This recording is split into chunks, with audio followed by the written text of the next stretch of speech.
Hola, buenas tardes. Hoy vamos a hablar sobre los principios básicos del derecho internacional.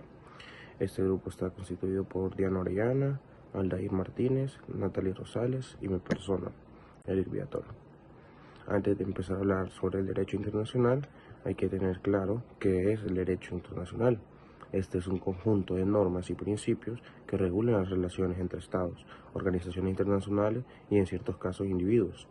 Su objetivo principal es mantener la paz, la seguridad y la cooperación global, respetando la soberanía de cada entidad.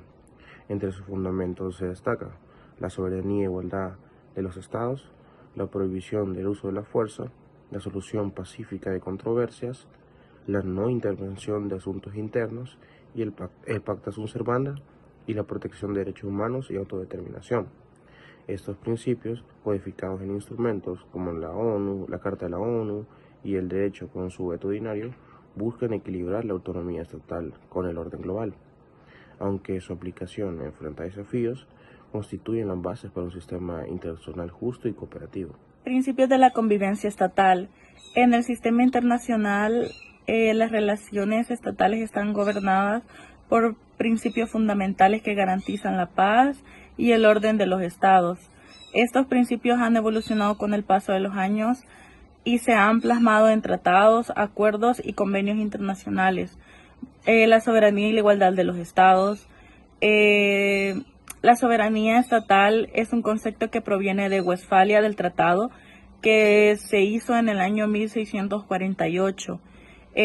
La paz de Westfalia fue un conjunto de tratados firmados en dicho año, los cuales le pusieron fin a dos grandes conflictos de Europa. Uno de ellos fue la Guerra de los 30 años, que fue un conflicto religioso, y la Guerra de los 80 años, que fue un conflicto entre España y Países Bajos. Está la soberanía estatal y están los límites de la soberanía estatal.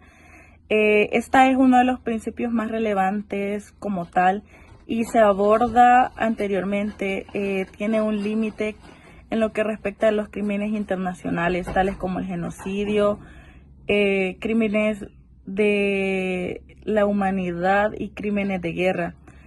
Bajo ese criterio, el Estatuto de Roma, suscrito en el año 1998, se conoce como el CPI, que es Corte Penal Internacional.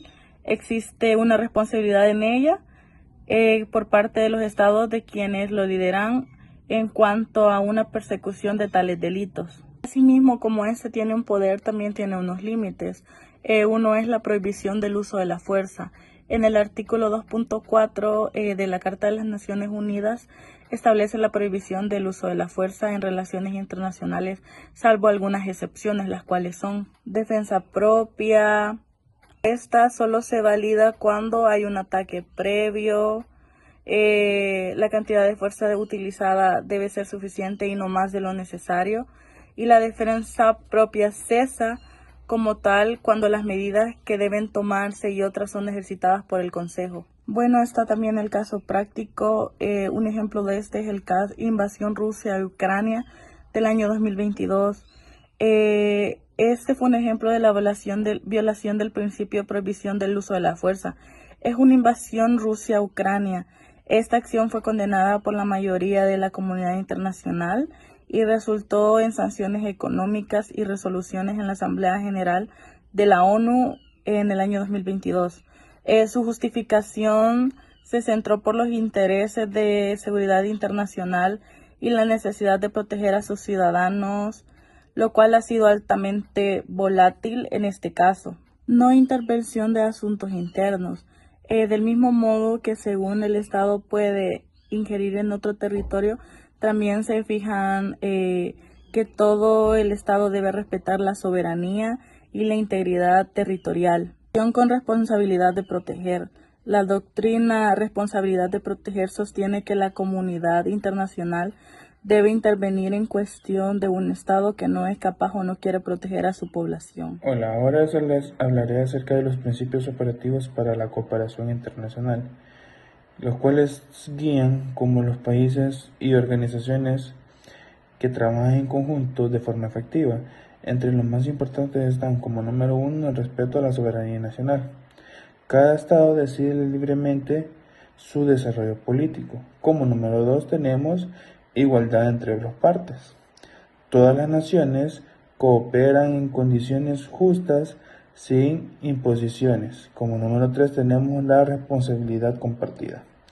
Se reconoce que los desafíos globales requieren soluciones colectivas. Y como número 4 tenemos la transparencia y rendiciones de cuentas, la cual dice la información debe ser clara y accesible para generar confianza. Todo esto son los que los países tienen que seguir y poner en cuenta para tener los principios de la cooperación internacional. Gracias. La responsabilidad internacional del Estado es un principio clave del derecho internacional. Obliga a los Estados a responder jurídicamente cuando violan normas internacionales, ya sea por actos o por omisiones. Este principio fue sistematizado en 2001 por la Comisión de Derecho Internacional y aprobado por la Asamblea General de la ONU. Para que exista responsabilidad debe cumplirse dos requisitos esenciales. Primero, un acto internacionalmente ilícito, como violar un tratado o no proteger derechos humanos. Segundo, que el acto sea atribuible al Estado, a través de sus órganos oficiales, personas bajo su control o autoridades de facto con funciones públicas. El Estado responsable debe reparar el daño. Esto puede hacerse mediante restitución para restaurar la situación anterior, indemnización cuando la restitución no es viable y satisfacción como disculpas públicas o medidas simples. Un caso emblemático fue el de la fábrica de Georgetown en 1928, donde se estableció que todo acto ilícito genera la obligación de reparar completamente el daño.